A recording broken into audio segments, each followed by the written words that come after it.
Au moins 7 personnes sont mortes dans l'effondrement d'un immeuble dans la commune de Treichville dans la nuit d'hier à aujourd'hui. Depuis, le gouvernement réagit face à la flambée des prix des produits de grande consommation. Nous ferons le point de la situation dans le dossier de la 2. Bonsoir et bienvenue dans le journal. L'on dénombre au moins 7 morts dans l'effondrement d'un immeuble en construction dans la commune de Treichville. Selon le bilan provisoire du groupement des sapeurs-pompiers militaires, le nombre élevé de victimes vient du fait que l'immeuble en construction s'est effondré sur des habitations contiguës. Treichville, dimanche 27 février 2022, avenue 3, rue 17. Sous ces décombres, les sapeurs-pompiers militaires, aidés par des jeunes volontaires, sauvent une vie. Libérez, libérez, libérez, libérez.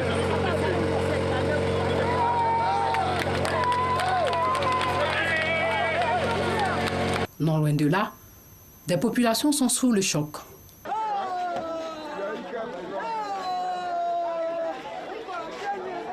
Il s'agit d'un immeuble R+7 en construction qui s'est effondré. En minuit et 1h du matin, on a entendu un très grand bruit. Bon, c'est pas un bruit qu'on attendait habituellement. Donc bon, on a le sauve-qui peut, puisque c'est une cour à 2 sorties, on a cherché à sortir. Mais on avait un grand nuage de poussière qui nous empêchait d'avancer. Pour finir, nous sommes sortis. Le commandant des sapeurs-pompiers militaires en charge de l'opération fait un point de la situation. Nous avons été alertés cette nuit aux environs de 1h du matin pour l'effondrement d'un immeuble en construction R+7 sur les habitations contiguës. Aussitôt, nous avons engagé 8 engins et 40 sapeurs-pompiers. Sur les lieux, le bilan provisoire fait état de 22 victimes, dont 5 décédés. Parmi les 22 survivants, 7 victimes qui ont été extraites et remises à leur famille car ne présentant pas de lésions particulières. Les 15 autres évacués au CHU de Treichville par nos différents engins. Informés du drame, le maire de la commune de Treichville et la ministre de la Solidarité se sont rendus au chevet des familles des victimes. Nous voulons dire merci à la jeunesse de Treichville qui, dès les premières heures du drame, ont apporté secours aux victimes. Dit merci aux sapeurs-pompiers. Le gouvernement présente ses condoléances aux familles des victimes. Le gouvernement apportera son assistance aux blessés. Et dans les jours à venir, nous reviendrons avec monsieur le maire de Treichville, qui lui, dès les premières heures, était déjà sur place avec toute son équipe pour apporter toute la compassion du gouvernement aux populations de Treichville. Je voudrais d'abord, avec madame le député, le conseil municipal voudrait présenter les condoléances aux familles qui ont été touchées. C'est un drame que la commune de Treichville vit. C'est un drame que la ville d'Abidjan vit. C'est un problème que le gouvernement a pris à bras le corps depuis quelques années sous la houlette de monsieur le ministre de la Construction, de l'Habitat et de l'Urbanisme. Des contrôles ont été faits et malheureusement, nous assistons encore à ce genre de drame. Je peux vous dire qu'au niveau du conseil municipal, nous prendrons les mesures qu'il faut pour contrôler déjà toutes les maisons en construction pour éviter pareil drame. Pour l'heure, les recherches se poursuivent avec l'appui des chiens spécialisés en la matière pour secourir d'éventuels survivants. La solidarité s'organise aussi autour des habitants de Soubékan, le village de Soubékan dans le département de Ouaninou, dans la région du Bafing, qui a été le 9 février dernier le théâtre d'un incendie qui a consumé 17 habitations et 8 plantations. Les 21 victimes ont bénéficié de la compassion du gouvernement qui a dépêché une délégation du ministère de la Solidarité et de la lutte contre la pauvreté. Le compte-rendu de Gervais Kouassi de RTI. Ce sont 40 sacs de riz, 10 cartons de savon, 40 cartons comprenant des bidons d'huile, des nattes à coucher et bouilloires qui ont été offerts à l'ensemble des sinistrés qui, en plus de ces dons en vivres et non-vivres, ont perçu chacun la somme de 200 000 francs CFA en espèces. Cette action du gouvernement s'inscrit dans le cadre de la chaîne de solidarité prônée par le chef de l'État. Je viens au nom de Madame la ministre de la Solidarité et de la lutte contre la pauvreté, Madame Miss Belmont Dogo, vous saluer et vous dit Yako. Elle m'a dépêché pour venir à vos côtés, pour venir m'enquérir de vos nouvelles, pour venir savoir ce qui s'est passé, pour venir savoir comment vous allez depuis que le feu a ravagé vos habitations, vos plantations et vos greniers. Yako encore à vous venir. Donc ma présence ici, ce n'est pas moi que vous devez voir, c'est le président de la République que vous devez voir, c'est le gouvernement que vous devez voir, c'est madame la ministre que vous devez voir. Les sinistrés, encore sous le choc, ont traduit leur gratitude au gouvernement qui, à travers ses dons, vient un tant soit peu atténuer leur peine. La plantation de Anacadier, là, ça a tout brûlé. Voilà. 2 hectares.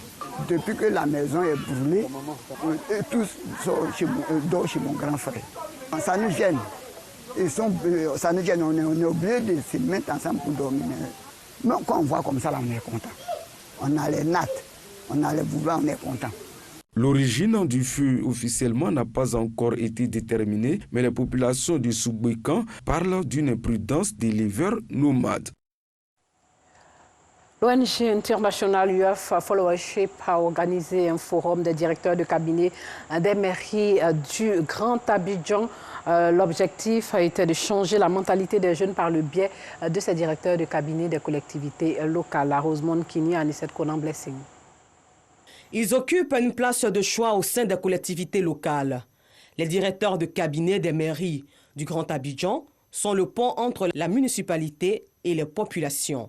Consciente de leur importance, l'ONG internationale Youth Fellowship entend s'appuyer sur eux pour le changement de mentalité des jeunes. D'où la tenue du forum des directeurs de cabinet des mairies du Grand Abidjan. Nous voulons partager la réussite des pays, c'est le développement des pays, pour qu'ils puissent avoir même développement, même réussite. Et donc on a invité les directeurs de cabinet puisqu'ils travaillent sur le terrain. Et je crois qu'avec eux, on pourra faire beaucoup de choses. Donc cette fois-ci, on a organisé ce programme avec eux. Une initiative bien appréciée par les directeurs de cabinet des mairies du Grand Abidjan.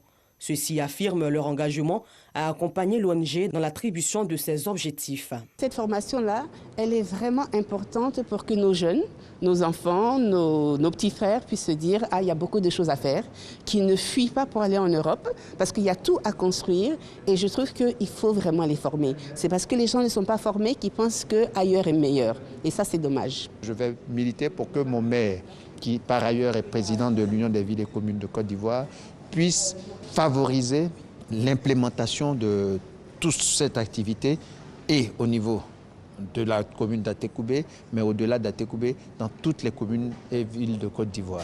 L'ONG internationale Youth Fellowship a pour mission de former des leaders ayant un aperçu global à travers l'éducation des jeunes, des activités et des solutions réalistes aux problèmes du monde. Hors de chez nous, le Kremlin a assuré aujourd'hui être prêt à négocier avec l'Ukraine en proposant comme lieu de rencontre Gomel au Bélarus, pays d'où la Russie a envahi son voisin, tandis que le président russe saluait l'héroïsme de ses forces. Le président ukrainien Zelensky s'est dit prêt à des négociations avec Moscou, mais pas au Bélarus. Pendant ce temps, plusieurs pays européens ferment leurs frontières aériennes aux avions russes en représailles à l'invasion de l'Ukraine. Et sachez que quelques 368 000 réfugiés ont fui les combats en Ukraine depuis le déclenchement de l'invasion russe jeudi dernier, dont plus de la moitié sont entrés en Pologne et leur nombre continue d'augmenter. Place au dossier.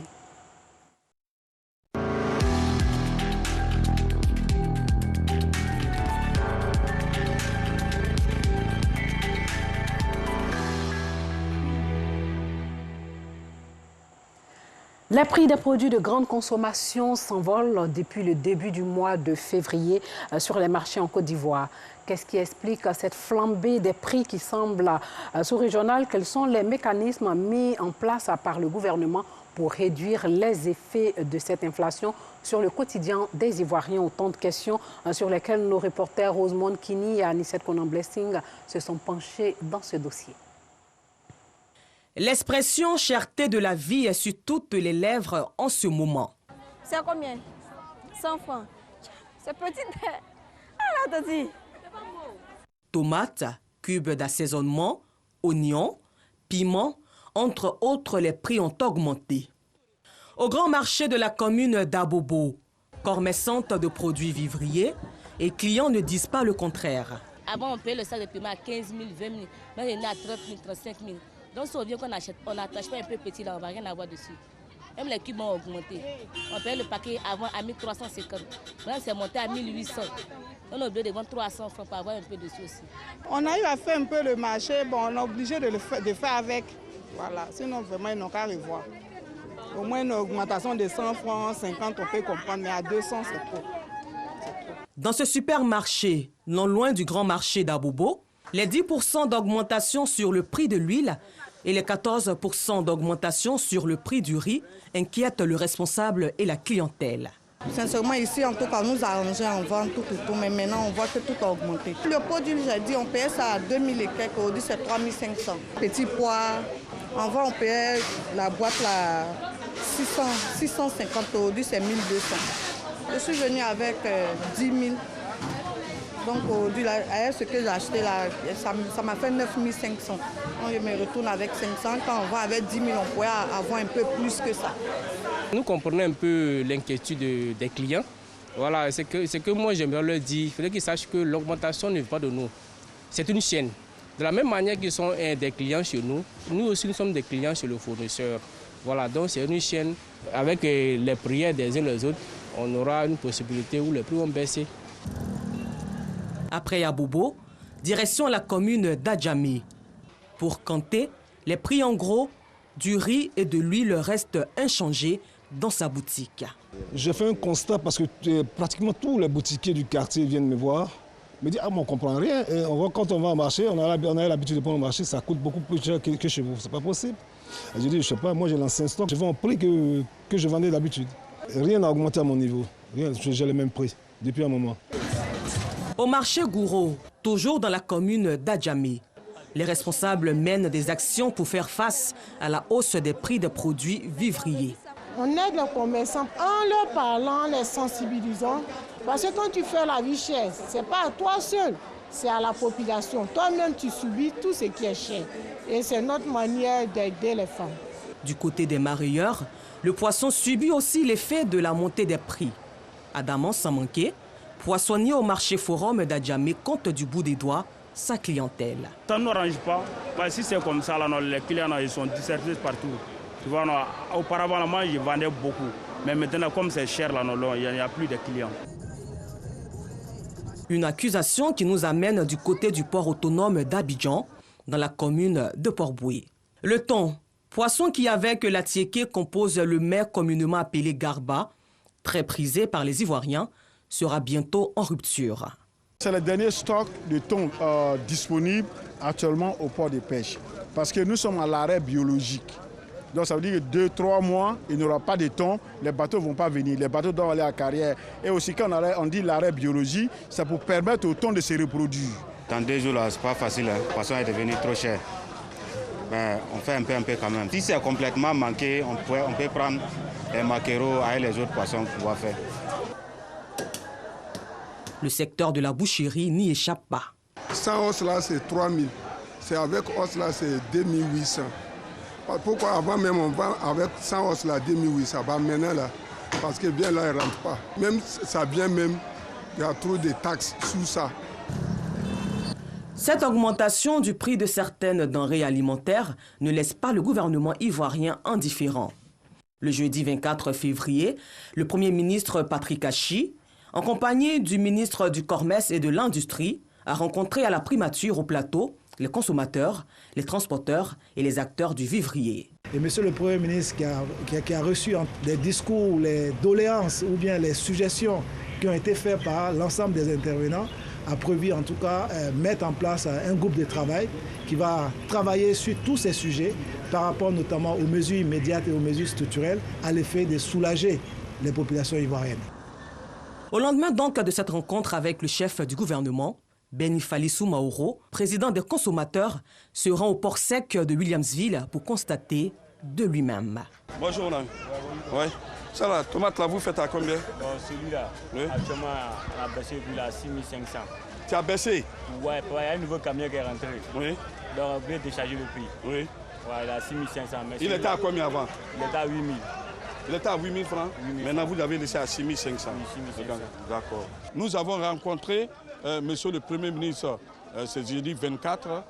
Alors, nous espérons qu'avec la bonne foi, tout va aller et que les Ivoiriens vont commencer à ressentir cette rencontre avec monsieur le Premier ministre sur l'instruction de monsieur le Président de la République pour alléger la souffrance des consommateurs, pour retirer de l'eau tous ceux qui sont de mauvaise foi dans le secteur du commerce.